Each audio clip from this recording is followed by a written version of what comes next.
Okay, नमस्कार। प्रभु यीशु मसीह के मधुर नाम में आप सभी को प्रेमी सलाम।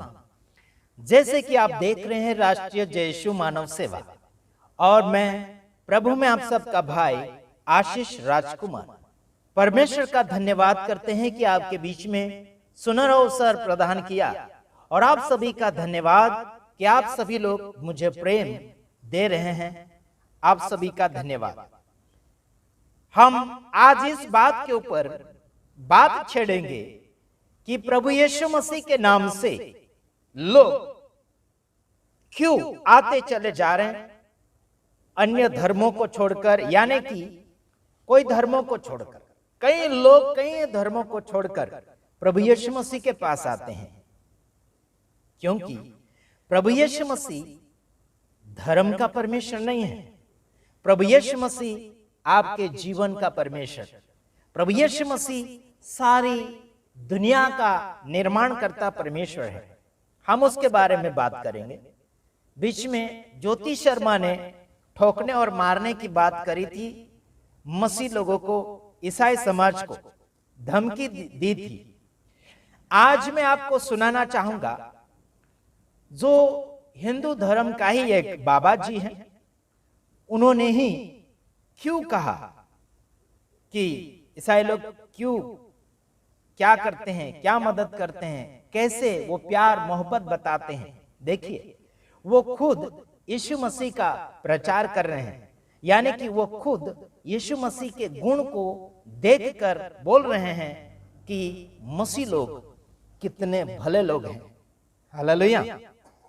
तो मैं आपको बताना चाहता हूं, यानी कि ज्योति शर्मा को बड़े ध्यान से इस वीडियो को देख लेना चाहिए कि ये कितनी तारीफें कर रहा है। ये बाबा जी हिंदू धर्म का बाबा, वो मसीह लोगों का, ईसाई लोगों का तारीफ क्यों कर रहा है, उस बात को हम देखेंगे। लेकिन एक बात आपके सामने पेश करना चाहेंगे कि मसीह लोग क्या क्या करते हैं और कैसे क्या करते हैं, उस बात को हम देखेंगे। इस वीडियो के बाद में वचन भी आपके सामने हम फरमाएंगे। मसीह भाइयों बहनों, प्रभु आपके साथ है, फिर चिंता की क्या बात है। आइए देखते हैं, इस वीडियो को सुन लेते हैं थोड़ा सा। जोधपुर में बने हुए इन चर्चों में बड़ी संख्या में आजकल रविवार भीड़ क्यों लगी रहती है? आप ही के बीच में हमारे जितने गरीब लोग हैं, जो बहुत पिछड़े लोग हैं, जिनको हम समृद्ध हिंदू कभी जाकर के पूछते भी नहीं कि सब ठीक है कि नहीं है, उन्हें वो लोग जाकर के पूछते हैं। वो उनके घर राशन पहुंचाते हैं, वो उनके घर सामग्री पहुंचाते हैं, वो उनके घर स्वास्थ्य की सामग्री पहुंचाते हैं, वो उनके बच्चों को मुफ्त में बड़ी बड़ी विद्यालयों में एडमिशन देते हैं, वो सारे कार्य करते हैं। फिर क्यों कोई गरीब आदमी? इसलिए मैं जो बदल रहे हैं उनको दोष नहीं देता हूं। दोष आप सेठ लोगों को, आप मस्त लोगों को, अपने घरों में अपनी सुविधाओं में जीने वाले फकीरों को। ऐसे फकीर तो राम जी सबको बनावे। अपने आप को फकीर कहते हो, महाराज हम तो भगवान के भजन करते। कैसा भजन कर रहे हो आप लोग? आप गरीब पीड़ित वंचित व्यक्ति को देख करके उसका दुख दर्द पूछने तक नहीं जाते हो। ऐसा व्यर्थ जीवन आप लोग जी रहे हो, और आप लोगों के कारण उन लोगों की। ये क्रिश्चियनिटी की खूबसूरती है। ये देश के साथ वफादार रहते हैं, समाज के साथ वफादार रहते हैं। स्कूल्स इनके हैं, कॉलेजेस इनके हैं, सब समाजधारी सेवक संस्थाएं दुनिया की सबसे बड़ी बड़ी इनकी हैं। जितनी दुनिया की सबसे बड़ी संस्थाएं जो चैरिटी करती हैं, क्रिश्चियन अगर इकट्ठी कर ली जाए तो बूंद भी नजर नहीं आएगी दूसरे लोगों की। मैं आपको बता रहा हूं। हाँ, तो आपने देखा इस वीडियो को। अंकुर नरोला जी ने भी कहा और उस बाबा जी ने भी कहा कि मसीह का गुण कैसा होता है और कैसे होना चाहिए। इस बात को मद्देनजर रखते हुए आप सभी के सामने प्रभु यीशु मसीह के नाम में फिर से सलाम और नमस्कार कहता हूं। प्रभु यीशु मसीह आपको और मुझे प्यार और मोहब्बत करते हैं, है ना। प्रभु यीशु मसीह ने गरीबों को खाना देना सिखाया, कपड़ा देना सिखाया, सहारा देना सिखाया, मदद करना सिखाया। क्या ये भूल है?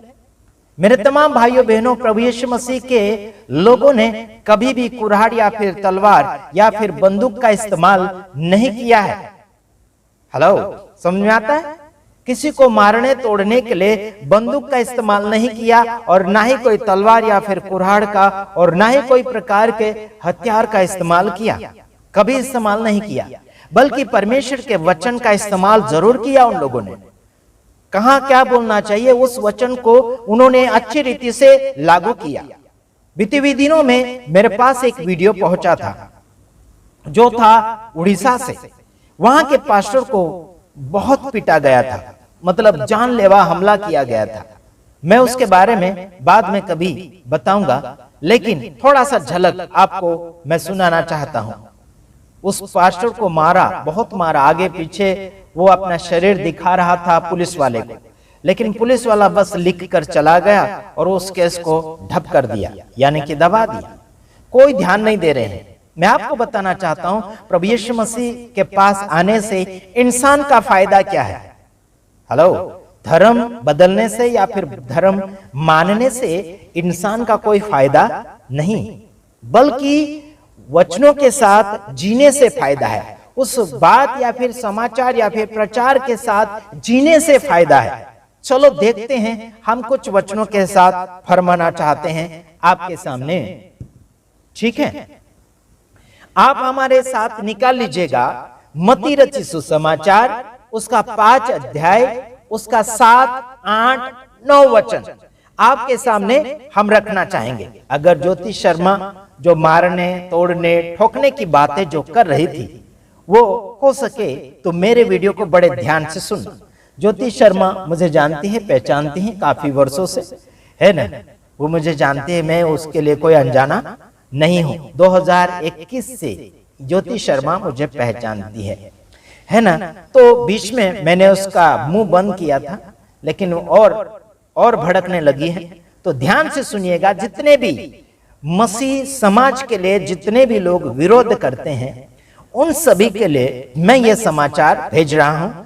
और मसीह समाज के जितने भी लोग हैं जो सही रीति से आगे बढ़ रहे हैं, आप सभी को मैं हिम्मत की बात करना चाहता हूं, और आप हिम्मत से आगे बढ़िए। प्रभु यीशु मसीह आपके साथ है और हम भी आपके साथ हैं, लेकिन हम तो गुजरात में हैं। अचानक आपके पास हम आ नहीं सकते, लेकिन पवित्र आत्मा आपके साथ है, आपका अगुवाई करता है पवित्र आत्मा। तो ईमानदारी के साथ आगे बढ़िए, इस वचन को आगे सुनिए। मसीह समाज के लिए जो गद्दारी कर रही है जो ज्योति शर्मा, सुन लीजिएगा। इसमें लिखा है धन्य है वे जो दयावंत है, क्योंकि उन पर दया की जाएगी। हेलो, बाइबल का वचन लोग चर्च में जाकर इसलिए सीखते हैं कि वहां पर दया की बातें सिखाई जाती है, ताकि इंसान जो हिंसक व्यक्ति है वो दया करना सीख जाए। चर्च में या फिर प्रोग्राम में, सेमिनारों में, मसीह प्रोग्रामों में, सभाओं में लोग इसलिए जाते हैं कि वो सुधर जाए। अपनी जिंदगी की कमी को लेकर लोग सभा में जाते हैं, और वहां पर जाकर सीखने के लिए ये मिलता है कि धन्य है वे जो दयावंत है, उन पर दया की जाएगी। हालेलुया। जो इंसान दया करना नहीं जानता, वो इंसान दया करना जान जाता है, सीख जाता है और आगे की ओर बढ़ता है। और वही तो लोग कर रहे हैं। मसीह समाज के लोग गरीबों को मदद कर रहे हैं, खाना दे रहे, कपड़ा दे रहे, सहारा दे रहे। तो उसका उल्टा आरोप ठोक दिया, ज्योति शर्मा ने उल्टा आरोप ठोका कि ये तो डब्बा देकर धर्म परिवर्तन करते हैं, खाना देकर धर्म परिवर्तन करते हैं। बोलते हैं नहीं यार, भूखे का पेट भरना क्या धर्म बदलना है? क्या नंगे का शरीर ढांकना क्या ये गुनाह है? हेलो, क्या बेसहारे को सहारा देना क्या ये गुनाह है? बिल्कुल नहीं। मेरे तमाम भाइयों बहनों, बेसहारों को आप सहारा दे सकते हैं, ये कानून भी सिखाता है और पूरे सारे धर्मशास्त्र भी सिखाते हैं। आप कौन सा धर्मशास्त्र पढ़ते हैं, उसमें देखिए गरीबों के लिए क्या बयान लिखा है। ध्यान दीजिएगा, इस वचन को मैंने पढ़ा मत्ती 5 अध्याय उसका 7 वचन मैंने पढ़ा, धन्य है वे जो दयावंत हैं, क्योंकि उन पर दया की जाएगी। क्या आपको और मुझे दया सीखने या फिर दया करने का गुनाह है? क्या उसको अपने जीवन में लागू करके इस्तेमाल करना क्या गुनाह है? बिल्कुल नहीं। मसीह समाज के लोग यही कर रहे हैं, दया कर रहे हैं। और जो लोग परमेश्वर के साथ मिले हुए नहीं हैं, परमेश्वर से बिछड़े हुए हैं, जो परमेश्वर से दूर है, उन्हीं सभी को वापस अपने बाप के पास ला रहे हैं, अपने सृष्टिकर्ता पिता के पास लौटा कर ला रहे हैं। क्या गुनाह कर रहे हैं? अपना नौकरी, धंधा, माल, मिलकत सब कुछ छोड़कर गरीब परिस्थिति में होकर भी सेवक सेविका इंसानों को परमेश्वर के सम्मुख लाने के लिए आते हैं, जाते हैं।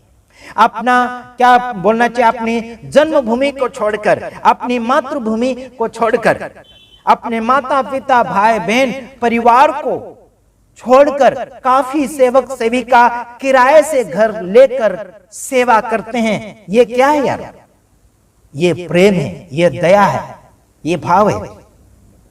हालेलुया। दयावंत है, उसके ऊपर दया की जाती है। अभी समझ लीजिए, प्रभु परमेश्वर ने आपके और मेरे ऊपर दया करी है। क्या आपको और मुझे क्या उस विधि को या फिर उस कर्म को आगे बढ़ाना गलत, आगे बांटना या फिर आगे सुनाना गलत है क्या? बिल्कुल नहीं। हम दयावंत बनेंगे तो हमारे बच्चे भी दयावंत बनेंगे और दूसरे और दयावंत बनेंगे।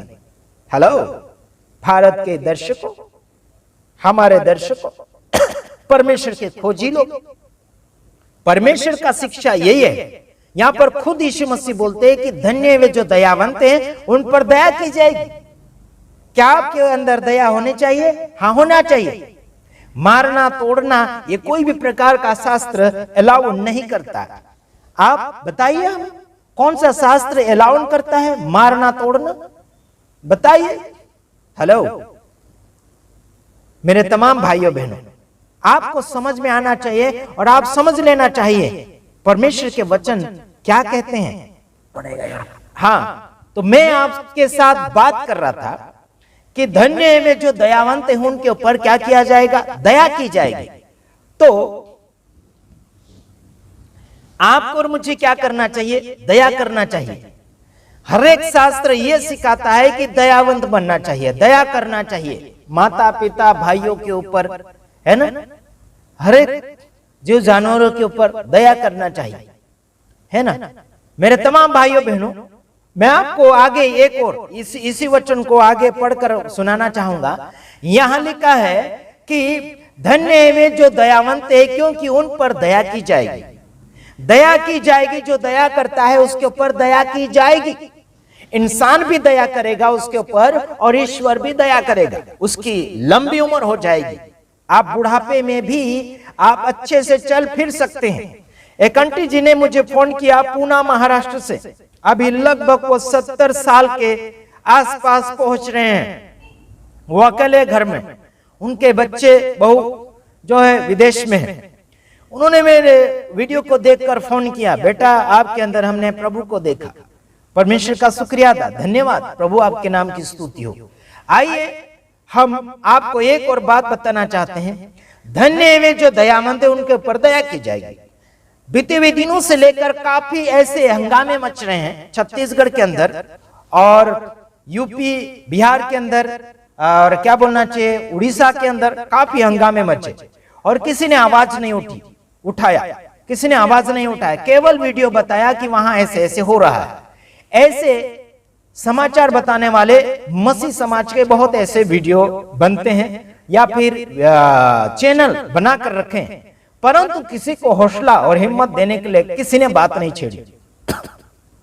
मैंने बीच में बंद किया था, मसीह विरोधी के विषय में बोलना मैंने बंद किया था, अब मैंने फिर से शुरू कर दिया है। तो जितने भी मसीह भाई बहन हैं, आप सभी को डरने की आवश्यकता नहीं है। एकता संगठन बनाइए।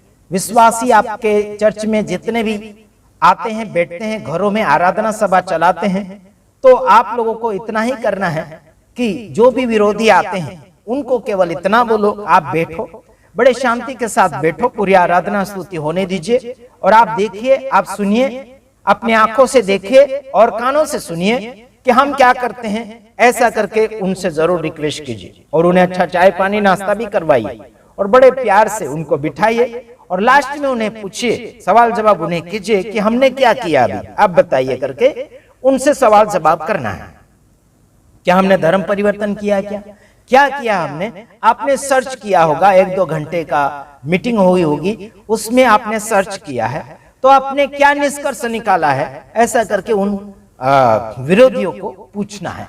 ठीक है, ये सवाल करना है। मारते हैं, तोड़ते हैं, तो फिर आप तुरंत मेरे ऊपर कॉल करो और उनसे बात करवाइए, है ना। और ये ज्योति शर्मा अगर आती है तो उसको इतना बोलना कि पुलिस स्टेशन में जाइए और वहां पर बताइए कि हम क्या क्या कर रहे थे। वो ओरिजिनल प्रूफ बताना है, ये मत बताना, यानी कि ज्योति शर्मा को बोलना कि ये मत बताना कि हम धर्म परिवर्तन कर रहे हैं। अगर प्रूफ होगा तो बताना कि हमने धर्म परिवर्तन किया। किसका धर्म परिवर्तन किया? किसी व्यक्ति को यहाँ पूछो, ये पूछताछ करो। ये पूछने के लिए वहां पर बातचीत करो, नहीं तो अब मेरे से बात कराओ। कोई पुलिस आता है तो पुलिस से भी मुझसे बात करवाओ ताकि मैं उसे सवाल जवाब कर सकता हूं, ठीक है। और अचानक पुलिस गिरफ्तार करती, सारे विश्वासी डायरेक्ट पुलिस स्टेशन में जाकर बैठ जाओ। यही बोलो कि पाशो को अगर गिरफ्तार करते हैं, साथ ही साथ हमको भी गिरफ्तार करो करके पुलिस को बोलो, ठीक है। समझ में आता है मेरे तमाम भाइयों बहनों? अगला वचन मैं आपके सामने पढ़ रहा हूं, चलो देख लेते हैं। कुछ ही वचन बोलूंगा, वो आपको हौसला और हिम्मत देने के लिए। आप यही बोलना है कि हम तो दया सीखते हैं, लोगों के ऊपर दया करते हैं, बीमारों के लिए प्रार्थना करते हैं, और जो भी प्रेम भाव से लोग मदद करते हैं, जो दान डालते, जो उनसे बनता है वो सेवक को देते हैं, मदद करते हैं, ठीक है। और वहां पर वही बोलना लोगों को, वो विरोधियों को यही बोलना कि हम तो जीवन सुधारने आते हैं, जीवन बनाने आते हैं, है ना, हमें तो धर्म से कोई मतलब नहीं है, ठीक है। और आगे ये बात बताना, 8वें वचन वाली बात, धन्य है वे जिनके मन शुद्ध है, वे परमेश्वर को देखेंगे। उनको यही बोलना कि हम तो मन साफ सुथरा करने आते हैं, हम तो मन साफ सुथरा करते हैं वचन सीखकर। वचन जो परमेश्वर के दास सिखाते हैं, उन वचन के द्वारा हम मन को सुधारते हैं। जो हमें जानकारी नहीं है परमेश्वर के बारे में, वो जानकारी हम लेते हैं, और मन को किस रीति से धोया जाता है, किस रीति से साफ सुथरा किया जाता है, किस रीति से शुद्ध किया जाता है, उस बात को हम चर्च में आकर सीखते हैं। हाँ जी, उस बात को वहां पर प्रकट करना है। साथ ही साथ उनको यह भी बोलना कि हम तो पाप से मित्रता करते थे, हमने पाप छोड़ा, चोरी झूठ ये सब करते थे, हमने यीशु मसीह के वचन को सुनकर हमने ये सब कुछ छोड़ दिया। हेलो, ये सब वहां पर आपको बयान देना होगा। और साथ ही साथ आपको ये भी बताता हूं कि अगर किसी व्यक्ति का मन शुद्ध हो जाता है तो वह परमेश्वर को एक दिन देखेगा। Hallelujah, praise the Lord. धर्म वाला व्यक्ति, कोई भी धर्म वाला व्यक्ति परमेश्वर को देख नहीं सकता, समझ रहे? क्योंकि वो उस नियम से चलता चला जाएगा, जिस यानी कि जो लोगों ने बनाए धर्म, वो भेदभाव वाला, लड़ाई झगड़ा वाला, पाप गलती वाला, है ना, चोरी झूठ बोलने वाला, ये से धर्म लोगों के होते हैं। मार तोड़ करने वाले, हिंसा फैलाने वाले लोगों के धर्म ऐसे हो चुके हैं। लेकिन प्रभु यीशु मसीह ने धर्म नहीं बनाया है। प्रभु यीशु मसीह ने जीवन में क्या होना चाहिए, क्या नहीं होना चाहिए, वो सिखाना शुरू किया। वो सिखा रहा है सेवक सेविका के द्वारा। हाँ, अगर हमारा मन शुद्ध होगा तो हम परमेश्वर को देख पाएंगे। आप साफ सुथरा मन कीजिए प्रभु यीशु मसीह के वचन के द्वारा। किसी और के द्वारा आप अपने मन को साफ सुथरा नहीं कर सकते, क्योंकि यीशु मसीह के अलावा कोई भी पवित्र नहीं है। यीशु मसीह पवित्र है और यीशु मसीह सच्चा खुदा है। आइए अगला वचन, धन्य है, 9वां वचन पढ़ रहा हूं, धन्य है वे जो मेल मिलाप कराने वाले हैं, क्योंकि वे परमेश्वर के पुत्र कहलाएंगे। Hallelujah, praise the Lord. यहां पर बात ये आई है, धन्य है वे जो मेल मिलाप कराते हैं, वो परमेश्वर के पुत्र कहलाएंगे। हम लोगों को परमेश्वर से मिलाते हैं, हम लड़ाई झगड़े करने वाले लोगों को समझौता करवाते हैं, और जो क्या बोलना चाहिए, लोग बिछड़ जाते हैं, परिवार बट जाता है, उनको हम मिलाते हैं। जो क्या बोलना चाहिए, गुस्सा करके जीते हैं, उनको प्रेम भाव से जीना सिखाते हैं। जो परिवार फूट जाता है, उस परिवार को हम जोड़ देते हैं। Hallelujah, praise the Lord. बड़ी खुशी की बात है कि आपके सामने इस बात को रखने के लिए मुझे बड़ा अच्छा लग रहा है। तो आइए हम और एक और बात आपको समझाना चाहेंगे। मसीह समाज के ऊपर चाहे जहां विरोध होता है, आप मुझे कॉल कीजिए और मसीह विरोधी जो आए हैं उनसे बात करवाइए, उनको बोलिए कि प्यार मोहब्बत से बात कीजिएगा, ठीक है, हिंसा से भरी हुई आवाज हमें बिल्कुल नहीं चाहिए, और हमें भी जोर से बात करना आता है, हमें भी गुस्सा आता है, हमें भी प्रेम आता है। इसका मतलब ये मत समझना कि मसीह समाज में हर एक व्यक्ति मार खाते रहेगा या फिर चुपचाप बैठा रहेगा या फिर सजा भुगतता रहेगा, ये मत सोचना। मेरे तमाम भाइयों बहनों, भारत देश में बड़ी तेजी के साथ मसीह लोगों के अंदर प्रभु यीशु मसीह वायरल हो रहे हैं। Hallelujah, praise the Lord. इतना याद रखना, मसीह यीशु वायरल हो रहे हैं मसीह लोगों के अंदर, और अन्य धर्मों के, मतलब जितने भी धर्म के अंदर लोग पाए जाते हैं, सारे लोगों के अंदर यीशु मसीह वायरल हो रहे हैं, वायरल हो रहे हैं। यीशु मसीह वायरल हो रहे हैं, और इसको कोई रोक नहीं सकता, और ना ही तुम और ना ही कोई। आपकी उम्र घटती चली जाएगी, आपकी जबान भी तोतला होती चली जाएगी, और आपकी उम्र घटती चली जाएगी, आप मर जाएंगे, मौत को प्यारे हो जाएंगे, बल्कि प्रभु यीशु मसीह का संदेश कभी रुक नहीं पाएगा। बहुत आए और बहुत गए प्रभु यीशु मसीह के संदेश को रोकने के लिए। बहुत सेवक मर गए और बहुत सेवक पैदा भी हो रहे हैं। एक सेवक को मारोगे तो 1000 पैदा हो जाएंगे। मजाक मत समझना मेरे संदेश को, मजाक मत समझना मेरी इस बात को। ये खुदावन का बात आपके सामने रखता हूं। प्रभु यीशु मसीह के साथ मजाक कोई कर नहीं सकता, और जो मजाक करके गया वो जिंदा रह नहीं सका, वो मिट गया, उसका सत्यानाश हो गया। हम श्राप नहीं देते हैं। भूतकाल के वीडियो को जरा चेक करके देखो, मसीह लोगों के ऊपर जिन्होंने गैर कानूनी करी, जिन्होंने गद्दारी करी, जिन्होंने मारतोड़ किया, उनके जीवन के साथ क्या घटना घटी, भूतकाल के वीडियो को जाकर देखो।